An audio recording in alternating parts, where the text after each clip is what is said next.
View 360 में। दिल्ली में फसादात, क्या नफरत पर मबनी सियासत का आतिशफशां फटने को है? भारत के ज़ेर इंतजाम कश्मीर में पब्लिक सेफ्टी एक्ट के तहत अवामी नुमाइंदे अब भी नजरबंद क्यों? और ऑस्ट्रेलिया में जारी women's T20 cricket world cup की पाकिस्तानी स्टार्स से मुलाकात। वॉइस ऑफ अमेरिका के वाशिंगटन स्टूडियो में आप सबको खुशामदीद। व्यू 360 के साथ मैं हूँ सारा जमान। दुनिया की सबसे बड़ी जमहूरियत का दारुल हुकूमत मजहबी फसादात के भंवर में कैसे फंस गया?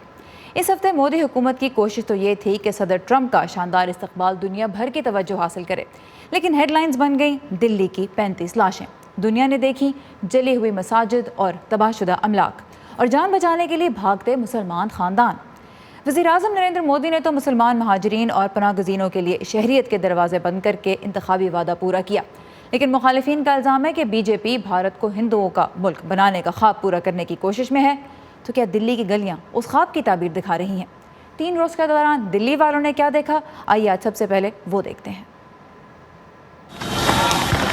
आसमान पर उठते काले धुएं के बादल, गलियों में पड़ी जली हुई अशिया और पुलिस की भारी नफरी, ये दिल्ली के मुस्लिम अक्सरियती इलाके के मनाजिर हैं, जहां मुश्तिल हिंदुओं ने एक मज़ार के अलावा मुसलमानों की दुकानों और इमलाक को नजरे आतिश किया। मुझे ये लग रहा था कि ये लोग मुझे छोड़ेंगे नहीं, मार देंगे, और मुझे बचने का नहीं है, क्योंकि जिस तरीके से वो लोग मुझ पर धार्मिक नारेबाजी, जय श्री राम, मारो मुल्ला को, अकेला देख के मुझे मुझे टोपी देख के, दाढ़ी देख के और कुर्ता शलवार देख के, एक मुसलमान देख के। बीजेपी हुकूमत के मुतनाज़िर शहरियत बिल के खिलाफ भारत में जारी मुजाहिरों में अमरीकी सदर डोनाल्ड ट्रंप के दौरे के दौरान तेजी आई थी। अब ये मुजाहिरीन दिल्ली में मुसलमान आबादी पर होने वाले हमलों के लिए हुकूमत को जिम्मेदार ठहरा रहे हैं। मैं यहाँ वज़ीर दाखिला के किरदार की मजम्मत करने के लिए मौजूद हूँ। हमने उनकी क़यादत में दिल्ली को जलते हुए देखा है। एक ऐसा एहतजाज जो मुकम्मल तौर पर पुरअमन था, उसे जानबूझकर एक मंसूबे के तहत फिरका वाराना शक्ल दी गई है। मुतादिद हलाकतों के बाद भारतीय वज़ीर-ए-आज़म नरेंद्र मोदी ने बिल आखिर खामोशी तोड़ते हुए अपने ट्विटर बयान में आवाम से पुरसुकून रहने की अपील की है। भारत में कौमी सलामती के मुशीर अजीत डोभाल ने दिल्ली के मुतासिरा इलाकों का दौरा किया। दोनों कम्युनिटी के लोग, सब लोग इसके साथ में वो हैं, और यहाँ पर पुलिस बिल्कुल तैनात है, बिल्कुल अलर्ट है और बड़ी मुस्तैदी के साथ अपना काम कर रही है। लेकिन हुकूमती यकीन दहानियों के बावजूद दिल्ली में हालात अब भी कशीदा हैं और मुतासिरा इलाकों के मकीन खौफ का शिकार हैं। दंगा एकदम से शुरू हुआ, आगजनी शुरू हो गई और ये गाड़ी वाड़ी यहाँ खड़ी थी, जला दी, तो लोग घर से बाहर नहीं निकल रहे थे, डर के मारे। रात भर भी कुछ लोग गलियों में सोए तक नहीं, और अब भी लोग नहीं निकल रहे हैं, ज़्यादातर घरों में ही हैं, ड्यूटी नहीं गए, कोई लोग काम पे भी नहीं जा रहे सब। दिल्ली के कशीदा इलाकों में मजीद फसादात के खतरे के पेश नज़र पुलिस और नीम फौजी दस्तों की तादाद में इजाफा कर दिया गया है। बीजेपी हुकूमत ने दिसंबर में मुतनाज़िर शहरियत बिल पेश किया था, जिसके तहत मुस्लिम अक्सरियती हमसाय ममालिक से भारत हिजरत करने वालों को शहरियत दी जाएगी। तहम इसका इतलाक मुसलमानों पर नहीं होगा। नाक़दीन इस बिल को भारतीय सेक्युलर दावे के मुनाफी और मुस्लिम मुखालिफ करार दे रहे हैं। Pfizer Bukhari, voice of America. तो 3 दिन की सूरत हाल का खुलासा आपने देखा। इस वक्त सूरत हाल कैसी है, ये जानने के लिए हम बात करेंगे दिल्ली में मौजूद हमारी नुमाइंदा रितुल जोशी से। रितुल, सबसे पहले तो यही बताइए कि अमन को कायम रखने के लिए अब क्या किया जा रहा है? देखिए, अब अगर आप पूरे नॉर्थ ईस्ट दिल्ली के इलाके में जाएंगी, स्पेशली वो इलाके जहाँ राइट हुए थे, जो पूरा करावल नगर का एरिया है या फिर मौजपुर या जाफराबाद जैसी जगहें जहाँ मैं खुद गई थी, बहुत जबरदस्त पुलिस की तैनाती है। और बार बार बीच में हमने देखा कि सीनियर ऑफिसर्स आ रहे थे, इलाके का दौरा कर रहे थे। सेक्शन 144 वहाँ पे लगा हुआ है और एहतियात के तौर पे दुकानें और इलाका पूरा बंद है। तो इस वक्त अगर आप पुलिस प्रेजेंस के लिहाज से देखें तो एक काम तो नजर आता है सारा, लेकिन बहुत टेंस है सब कुछ वहाँ पर। लोग अभी भी बहुत डरे हुए हैं और घर से बाहर आने में लोग बहुत ज्यादा डर रहे हैं। मैंने खुद अपनी आंखों से कुछ ऐसी फैमिलीज देखी जो अपने इलाके छोड़ के जा रहे थे, क्योंकि उन्हें ये डर था कि कहीं दोबारा दंगा ना भड़क जाए, और ऐसे में वो क्या करेंगे। तो इस वाक़े के जिम्मेदारों की निशानदेही हो सकी है या नहीं, और इस बारे में क्या किया जा रहा है? देखिए, हो ये रहा है कि जो लोग राइट्स में शामिल थे वो तो खैर थे ही थे, लेकिन इसके साथ साथ सबसे पहले इल्जाम लगा था बीजेपी के फॉर्मर MLA जो थे दिल्ली से, कपिल मिश्रा, उनके ऊपर कि उन्होंने भड़काया था। अब इसके बाद एक आपके जो सदस्य हैं, एक मेंबर है, उनके ऊपर इल्जाम लग रहा है और उनकी छत पे आज सुबह बहुत सारे पत्थर और बॉटल्स में भरा हुआ पेट्रोल जैसी चीजें भी बरामद हुई हैं। हालांकि उन्होंने कहा है कि उनका इस पूरे वाकये से कोई मतलब नहीं है। तो एक तो राइटर्स थे, एक तो जो स्पॉन्टेनियस रायट था, प्लस ये भी कहा जा रहा है कि इंसाइट किया गया लोगों को, पॉलिटिकली मोटिवेटेड भी था ये पूरा दंगा। अभी फिलहाल पुलिस ने किसी को हिरासत में लेके कोई कार्रवाई तो नहीं शुरू की है, लेकिन कहा यही जा रहा है कि पुलिस अब बड़ी मुस्तैदी से तैनात है और जल्द से जल्द इन लोगों को पकड़ा जाएगा। लेकिन जिस तरह से पूरा सिस्टम चलता है सारा, कि सभी मान के चल रहे हैं कि शायद इसमें वक्त लगेगा। अच्छा, एक चीज़ जो मैं जानना चाहूँगी, हम देख रहे थे आज कि दिल्ली की जो हुकूमत है वो मुतासरीन को एक तो हर्जाना अदा कर रही है, लेकिन दूसरी तरफ एक जज ने, दिल्ली हाई कोर्ट के एक जज ने बीजेपी के खिलाफ जब वो बोले तो उनकी ट्रांसफ़र कर दी गई है, उसके ऊपर भी लोग नाराज़ हैं। ये थोड़ा सा बताइए, ये क्या हुआ है? जी, जो जस्टिस मुरलीधरन है उनको एक्चुअली ट्रांसफर की उनकी बात पहले से ही चल रही थी और वो क्रिटिकल रहे हैं हुकूमत के। जो कॉम्पनसेशन की बात है सारा, वो मैं बता दूं कि वो दिल्ली की सरकार में, दिल्ली की हुकूमत जो कि अरविंद केजरीवाल की हुकूमत है, उन्होंने दी है। और पूरा जो लॉ ऑर्डर सिक्योरिटी वो आता है, वो सेंट्रल गवर्नमेंट के अंडर होता है, जो कि होम मिनिस्ट्री देखती है। और सेंट्रल गवर्नमेंट की तरफ से फिलहाल कोई कॉम्पनसेशन या किसी चीज की कोई बात नहीं कही गई है। जस्टिस मुरलीधरन काफी क्रिटिकल पहले भी थे। वेडनेसडे को हमने देखा कि उनके बड़े तीखे कमेंट्स आए थे और उसके बाद फिर रातों रात ये बताया गया कि अब उनका ट्रांसफर हो गया है। तो इसको लेकर पूरी तरह से इसको भी पॉलिटिकली मोटिवेटेड, और एक तरह से ये कहा जा रहा है कि जो भी यहाँ पर क्रिटिसिज्म करता है उसका मुंह बंद करा दिया जाता है। ऐसा इस वक्त बहुत जबरदस्त तनकीद के तौर पे सामने आ रहा है सारा। और राइट, रितुल जोशी हमारे साथ बजरिया फ़ोन थी दिल्ली से और हमें ताज़ा तरीन सूरत हाल से आगाह करी थी। Thank you very much Ritul. अब बात यह है कि सूरत हाल ब्लैक एंड वाइट नहीं है। मुसलमानों की हिमायत में हिंदू भी बाहर निकल रहे हैं और बाज़ हल्कों का ख़ासतौर पर दिल्ली में जो फसादात हुए इसके बारे में ये भी कहना है कि बलवाइयों में मुसलमान भी शामिल थे दूसरी जानिब से। तो जैसा मैंने कहा, ब्लैक एंड वाइट सिचुएशन नहीं है, बहुत से ग्रे एरियाज़ हैं। लेकिन जो एक बड़ा सवाल इस सब में से निकलता है वो ये है कि क्या भारत की जो मजहबी तौर पे एक सेक्युलर मुल्क होने की, मुतनव्व मुल्क होने की जो शनाख्त है, क्या वो ख़तरे में है? उसी बारे में हम मज़ीद बात करेंगे। इस वक्त स्टूडियो में मेरे साथ मौजूद हैं तज्ज़ियाकार अजित शाही, जो कि एक सोशल एक्टिविस्ट भी हैं और रिलीजियस बुनियादों पे जो मसाइल होते हैं उनके बारे में एडवोकेसी और एक्टिविज़म में शामिल रहते हैं। आप अजित शाही, बहुत शुक्रिया। हमने देखा मोदी हुकूमत, जब मोदी साहब वज़ीर आला थे गुजरात के, तब गुजरात में राइट्स हुए थे और 1000 के करीब लोग मारे गए थे और उनमें अक्सरियत मुसलमानों की थी। अब दिल्ली में राइट्स हुए हैं, यहाँ पे भी निशाना मुसलमान है। क्या सिमिलरिटीज़ और क्या डिफरेंसेस देखते हैं आप? 2002 में भी यही कहानी थी, यही किस्सा था कि जो मोदी जी का जो बेसिक ऑर्गेनाइजेशन है RSS, उससे जुड़े लोगों ने, बलवाइयों ने हमला किया था, फसाद किया था और मुसलमानों को मारा था। 2020 में दिल्ली में भी वही कहानी हुई है, लेकिन दोनों वाक़यों में एक बुनियादी फ़र्क है। 2002 में जो दंगा हुआ था वो स्ट्रेटेजिक था। आज जो दंगा हो रहा है वो दंगा डेस्परेशन का है, क्योंकि पिछले 2 महीने से मुसलमानों ने, लाखों मुसलमानों ने हिंदुस्तान की सड़कों पर उतर के और मुखालफत अपनी जाहिर की है। जो citizenship law CAA, citizenship amendment act Modi सरकार लेकर आई है, उसके ख़िलाफ़। और मोदी साहब को ये समझ में नहीं आ रहा है कि इससे कैसे निपटा जाए, और ये दंगा उसी का नतीजा है। ये भी आपको मैं बता दूं, एक बुनियादी फ़र्क और है 2002 और 2020 के बीच में, कि 2002 में जो इन्होंने दंगा किया था उसके बाद मुसलमान खौफज़दा हो गए थे, मुसलमानों में खौफ फैल गया था पूरे हिंदुस्तान में। आज मुसलमान में खौफ नहीं है, गुस्सा है, क्योंकि उनके ऊपर जो हमला किया जा रहा है उनको नेस्तनाबूद करने के लिए किया जा रहा है, और क्योंकि वो खौफज़दा नहीं है इसलिए मोदी जी की ये टैक्टिक भी फेल हो जाएगी। अच्छा, आज एनिवर्सरी है जो गुजरात में फसादात हुए थे उनकी, 27 फरवरी को।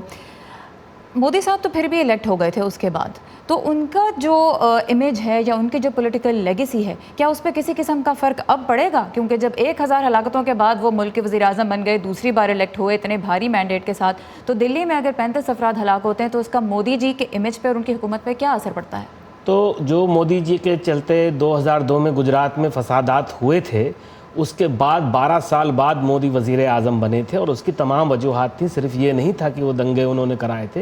हाँ, ये ज़रूर सही है आपकी बात कि हिंदुस्तान में हिंदुओं के एक तबके पर मोदी जी ने इस तरह से जादू करके कायम अपना कब्ज़ा किया हुआ उनके दिमाग पर, दिल और दिमाग पर, क्योंकि वो उनको देखते हैं कि ये मुसलमानों को ख़त्म कर देंगे। ये उनको समझा जाता है कि बहुत बड़े मसीहा हैं ये। लेकिन आज जो हाल है हिंदुस्तान में, मोदी पूरी तरह एक्सपोज हो चुके हैं। आपने अभी थोड़ी देर पहले आपने अपने इसी प्रोग्राम प्रोग्राम में अजीत डोवाल जो नेशनल सिक्योरिटी एडवाइज़र है उनका आपने वीडियो दिखाया, एक वीडियो उनका और देखिएगा, सोशल मीडिया पे चल रहा है इस समय, जिसमें वो वहाँ पे गश्त लगाने गए हुए हैं, लोगों से मिलने गए हुए हैं, और बजाय इसके कि डरे हुए मुसलमानों ने उनका वहाँ पर इतनी ज़ोर से उनको डांटा है और बोला है कि ये आरएसएस फैल गया है। ये अमित शाह तक का नाम लिया है, एक आम मुसलमान कह रहा है उनको कि अमित शाह करा रहा है, जो हिंदुस्तान के जो होम मिनिस्टर हैं कि वो करा रहे हैं, वजीर दाखिला जो हैं वो करा रहे हैं।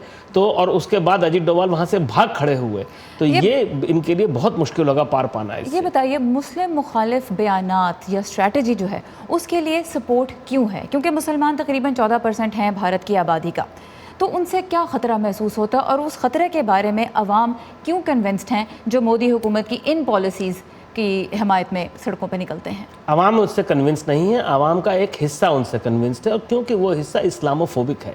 हम ये जानते हैं, हम ये मानते हैं, मेरे जैसे लोग ये मानते हैं कि 1947 के समय इस्लामोफोबिया हिंदूफोबिया दोनों था, अलग अलग हलकों में हिंदुस्तान के जो आवाम थी। और उसके बाद आज की तारीख में हिंदूफोबिया मैं नहीं मानता कि हिंदुस्तान में है, हाँ इस्लामोफोबिया हम मानते हैं कि है, कुछ सेक्शंस में, हिंदुओं के सेक्शंस में है। मोदी हिंदुस्तान में 80% हिंदू हैं, लेकिन मोदी को 2019 में वोट सिर्फ 38% मिला था, यानी आधे से ज़्यादा हिंदुओं ने भी इनको वोट नहीं दिया था। डाला। अच्छा, मोदी हुकूमत पे तो क्रिटिसिज्म हो रहा है, आपने भी कहा, लेकिन जब हम दिल्ली की सूरत हाल देखते हैं तो हम देखते हैं कि जो लॉ इन्फोर्समेंट के इदारे थे, पुलिस वाले खड़े रहे, लॉ इन्फोर्समेंट इफेक्टिव नज़र नहीं आई। अपोजिशन जमातें, वैसे तो इस वक्त अपोजिशन बहुत वीक है भारत की पार्लियामेंट में, लेकिन उन पे भी ये तनकीद की जा रही है कि उनके लीडर्स नहीं बाहर निकले, उन्होंने लोगों को काम रहने की या सपोर्ट कह लीजिए, जो विक्टिम्स बन रहे थे इस सारी सिचुएशन के, उनको सपोर्ट नहीं प्रोवाइड की। तो क्या मोदी हुकूमत पर ही इल्ज़ाम देना दुरुस्त है? क्योंकि ये हल्के भी तो हैं जिनकी जिम्मेदारी है अमन अमान रखना। Police directly home minister Amit Shah के अंडर है, उनको रिपोर्ट करती है। उन्होंने आज तक पिछले 2 महीने में दिल्ली की पुलिस ने इतनी बर्बरता से हमला किया है, पहले जेएनयू जवाहरलाल नेहरू यूनिवर्सिटी पे किया, अलीगढ़ मुस्लिम यूनिवर्सिटी पे किया, प्रोटेस्टर्स पे किया, पीसफुल प्रोटेस्टर्स जो खामोशी से अपनी विरोध दिखा रहे थे, और ये काम सीधे सीधे अमित शाह करा रहे हैं। ये हमको ये समझना होगा बहुत साफ तौर पे कि पुलिस, आप ये देखिए पूरे दिल्ली में मुसलमान रहते हैं और पूरे दिल्ली में हिंदू रहते हैं, सिर्फ इन्हीं 3-4 इलाकों में क्यों हमला हुआ? क्योंकि ये लोग बाहर से भेजे गए थे, ये आरएसएस बीजेपी के लोग हैं जिन्होंने ये हमला करवाया है, और पुलिस खड़ी नहीं थी, पुलिस उनके साथ मिलकर हमला कर रही थी, मिलकर फसाद कर रही थी, चुन चुन कर मुसलमानों के घरों को टारगेट किया गया, चुन चुन कर मुस्लिम मोहल्ले को टारगेट किया गया। और इस बारे में देखते हैं कि तहकीकात से क्या सामने आता है, क्योंकि हुकूमत ऐसी जो तनकीद जो आप कर रहे हैं इसको डिनाई करती है, और उनका यही जिस तरह से हमने देखा भी है, जो डोवाल भी कहते हैं कि पूरी मुस्तैदी से काम हो रहा है। सो ये देखते हैं कि मोदी हुकूमत की साइड से और ख़ासतौर पर अमित शाह और अजित डोवाल इनकी साइड से क्या बात सामने आती है। बहरहाल जो अरविंद केजरीवाल की हुकूमत है उस पर भी तनकीद हो रही है, जिस तरह ऋतुल जोशी ने हमें बताया कि शहर में हुकूमत तो उनकी है, हर जाना वो लोगों को दे रहे हैं। सो इट्स वेरी कॉम्प्लिकेटेड कि इन रियलिटी क्या फैक्ट्स सामने आ पाते हैं, क्या पब्लिक होता है और क्या पब्लिक नहीं होता। एक चीज़ जो हम देख रहे हैं पिछले कई महीनों से कि मुसलमानों के साथ साथ हिमायत में बहुत से हिंदू भी खड़े हुए हैं, हर शहर में सड़कों पर बाहर निकले हैं। ये चीज़ कितनी इफ़ेक्टिव होगी और कितनी ज़रूरी है, ये भारत के एक तो जो सोशल फैब्रिक है उसके बारे में हमें क्या बताती है, और फिर इसका असर कितना हो सकता है, कितनी मौसर हो सकती है? हिंदुस्तान का हिंदू एंटी मुस्लिम नहीं है, हिंदुस्तान में जो आरएसएस के लोग हैं, संघी हैं, बीजेपी है, वो एंटी मुस्लिम है। हिंदुस्तान का हिंदू और हिंदुस्तान का मुसलमान पिछले 70 साल से एक साथ मिलकर रहते आए हैं। हर बार ये दंगा संघी कराते हैं और हर बार ये साबित हो जाता है कि ये दंगा संघियों ने कराया है। आज की तारीख में पुलिस नहीं, अदालत भी जाकर जो है सरकार के साथ मिल चुकी है, और जिस जज की आपने बात पहले की जिसका तबादला कर दिया गया, उसने फ़ौरन इनके ऊपर FIR करने के आदेश दिए थे, रूलिंग की थी, लेकिन आज की तारीख में उनको हटा के दूसरे जो जज आए हैं उन्होंने 4 हफ्ते बाद की डेट दे दी है। ये सवाल बड़ा सिंपल है, हमारे हिंदुस्तान में हिंदू और मुसलमान एक साथ मिलकर रहते हैं और रहना चाहते हैं। ये हुकूमत है जो उनको अलग करना चाहती है, उनको लड़वाना चाहती है, और इस्लामोफोबिया के चलते मुसलमानों को टारगेट करती है। तो अब ये देखते हैं कि जो 3 दिन तक फसादात रहे दिल्ली में, जिनमें 35 अफराद हलाक हो गए, उनके बारे में क्या तहकीकात होती हैं, क्या सामने आता है, किनको ज़िम्मेदार करार दिया जाता है, और फिर जिनको ज़िम्मेदार करार दिया जाता है उन्हें क्या सज़ा दी जाती है। अजित शाही हमारे साथ थे, बहुत शुक्रिया आपके वक्त का। भारतीय दारुल हुकूमत की सूरत हाल के बारे में मुल्क के अंदर और बाहर बहुत कुछ कहा जा रहा है। इस बारे में तफसीली मालूमात आपको मिलेंगी हमारे facebook.com/VOA उर्दू के पेज पे। ट्विटर पे भी आप हमें ताज़ा तरीन अपडेट्स के लिए फॉलो कर सकते हैं, हमारा हैंडल है @urduvoa।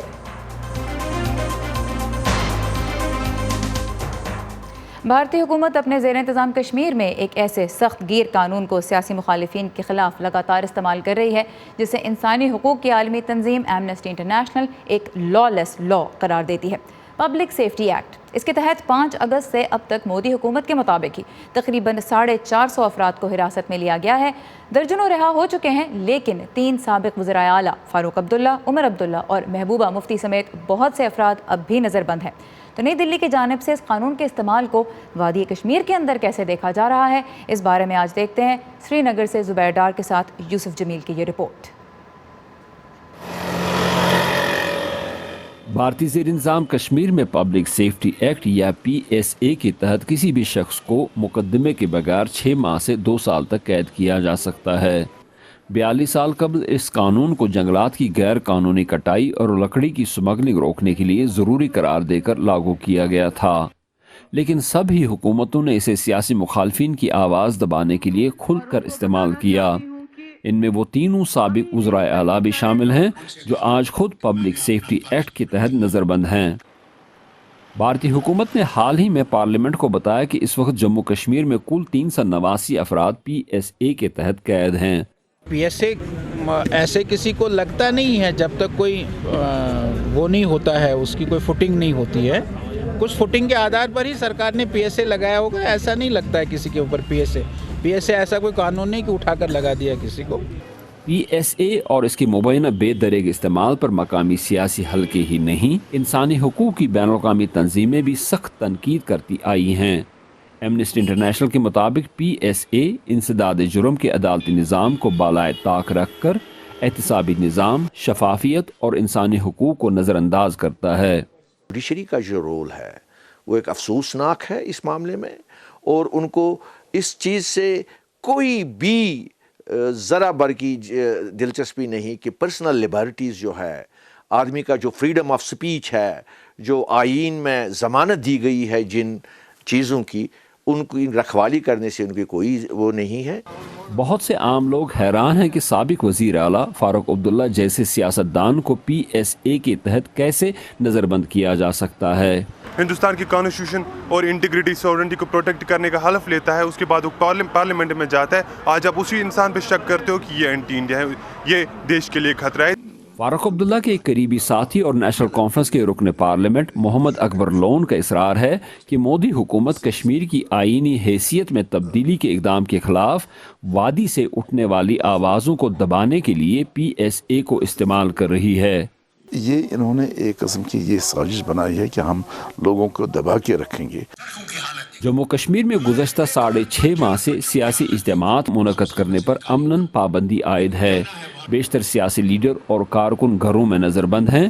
اس صورتحال میں عوام اپنے سیاسی حقوق کے لیے آواز اٹھانے سے قاصر ہیں۔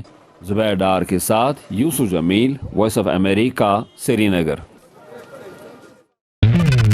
تازہ ترین خبریں، اہم واقعات، آڈیو ویڈیو رپورٹس اور تجزیے دیکھنے، سننے اور پڑھنے کے لیے ڈاؤن لوڈ کیجیے VOA اردو کی نئی ایپ۔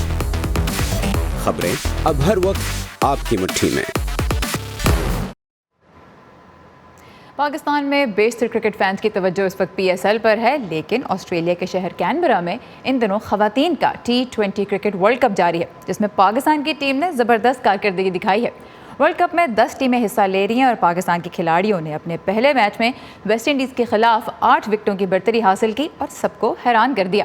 ہمارے ساتھی ارم عباسی سیریز کی کوریج کے لیے آسٹریلیا میں موجود ہیں اور انہوں نے ہمیں بتایا ہے کہ پاکستانی ٹیم کے لیے پہلے میچ میں اتنی زبردست کارکردگی کیا معنی رکھتی ہے۔ پاکستان ویمنز کرکٹ ٹیم کی ہسٹری کی بات کریں تو یہ پہلا موقع ہے کہ پاکستانی ٹیم نے T20 ورلڈ کپ جیسے ٹورنامنٹ میں اپنا اوپننگ میچ جیتا ہے۔ ویسٹ انڈیز تو پہلے ہی T20 ورلڈ کپ چیمپئن رہ چکی ہے۔ ویسٹ انڈیز اور پاکستان کے درمیان مقابلوں کی بات کریں تو T20 ورلڈ کپ میں ہونے والے میچز میں پاکستان کی ویسٹ انڈیز کے خلاف یہ محض دوسری برتری ہے۔ एक्सपर्ट्स हों या कमेंटेटर्स हों, सबका ये मानना है कि इस खेल में पाकिस्तानी वुमेंस क्रिकेट टीम की चाहे बैटिंग की बात करें, बॉलिंग की बात करें या फील्डिंग की, वो सब शानदार रही। उन्होंने गेम को पूरा अपने कंट्रोल में रखा और बहुत कूल हेडेड तरीके से गेम को आगे चलाती रहीं। पाकिस्तान वुमेंस क्रिकेट टीम का ये जो स्क्वाड है, इसमें बहुत सारी नौजवान लड़कियां शामिल हैं, चाहे आयशा नसीम हो जो कि 15 साल की हैं, या फिर 16 साल सईदा अरूब। ये वो प्लेयर्स हैं जिन्होंने आज से पहले तक T20 वर्ल्ड कप में पाकिस्तान को रिप्रेजेंट नहीं किया। और माहिरीन का ये मानना था जब ये टूर्नामेंट शुरू होने वाला था कि पाकिस्तान अच्छी क्रिकेट तो दिखा सकता है लेकिन शायद सेमीफाइनल्स के लिए क्वालिफाई ना कर सके। लेकिन कल के मैच के बाद कुछ माहिरीन का ये कहना है कि अब एक उम्मीद बंदी है कि शायद पाकिस्तान अगर इसी तरह अच्छी क्रिकेट का मुजाहरा करता रहे तो वो सेमीफाइनल्स के लिए क्वालिफाई कर सकता है। वेस्ट इंडीज़ के ख़िलाफ़ खेल में एक अहम बॉलर जो रही जिन्होंने टीम को सहारा दिया वो थी डियाना बेग, और डियाना बेग का ताल्लुक गिलगित से है। गिलगित से मेरा ताल्लुक़ है, तो मैंने स्टार्ट अपना क्रिकेट अपने भाइयों के साथ ही स्टार्ट किया था और घर से ही स्टार्ट किया था, घर से, गली से। और जब एक अपॉर्चुनिटी मिली थी, जब डिस्ट्रिक्ट की टीम बनी थी और PCB रीजनल करा रहा था, तो उस टीम में फिर पार्टिसिपेट किया, वहाँ से सिलेक्शन हुई। अल्हम्दुलिल्लाह मेरे पेरेंट्स इस तरह के हैं कि मतलब उन्होंने मुझे कभी फोर्स नहीं किया, क्योंकि मैं पढ़ाई में वैसे भी अच्छी नहीं थी, तो उन्होंने कभी मुझे फोर्स नहीं किया कि यार आप पढ़ो या कुछ भी। और मैं जो चीज़ करना चाहती थी उन्होंने मुझे फुल सपोर्ट किया। आज तक मतलब फुल सपोर्ट है, कभी भी कोई परफॉर्मेंस हो ना हो, कभी भी नहीं बोलते कि यार, हमेशा सपोर्ट करते हैं, कोई बात नहीं हो जाएगा। तो ये चीज़ मेरे लिए बहुत बहुत ज़्यादा मतलब मुझे हौसला देती है। पाकिस्तान वुमेंस क्रिकेट टीम अपना अगला मैच खेले जा रही है यहीं कैनबरा मनुका स्टेडियम में इंग्लैंड के ख़िलाफ़ 28 फरवरी को। उसके बाद उनका अगला मैच है साउथ अफ्रीका के ख़िलाफ़, और उनका तीसरा और आखिरी ग्रुप मैच होने वाला है थाईलैंड की टीम के ख़िलाफ़ 3 मार्च को सिडनी में। और थाईलैंड जो है वो पहली मरतबा इस टूर्नामेंट में हिस्सा ले रही है। माहिरीन का ये कहना है कि पाकिस्तान अगर 2 मैचेस जीत जाए तो इम्कान है कि वो सेमीफाइनल्स के लिए क्वालिफाई कर जाए, और अगर 3 मैचेस जीतती है तो फिर तो सेमीफाइनल्स में जाने से पाकिस्तान को कोई नहीं रोक सकता। ख़वातीन के T20 क्रिकेट वर्ल्ड कप में शरीक पाकिस्तानी टीम की मेंबर्स के मुकम्मल इंटरव्यूज़ और मैचेस की कवरेज आपको मिलेगी हमारे तमाम सोशल मीडिया प्लेटफॉर्म्स पे, जहां इरम अब्बासी आपके सवाल और सपोर्ट भी टीम तक पहुंचाएंगी। तो कनेक्टेड रहिए उनसे facebook.com/VOA उर्दू के पेज के ज़रिए। And best of luck to the Pakistani team. Afghanistan के सूबे खोस्त में एक ऐसा रेडियो स्टेशन मकबूल हो रहा है जहाँ ख़वातीन के लिए ख़वातीन काम कर रही हैं। इस स्टेशन ने ख़वातीन के लिए खुसूसी प्रोग्राम्स का आगाज़ किया है जिन्हें पेश भी ख़वातीन ही कर रही हैं।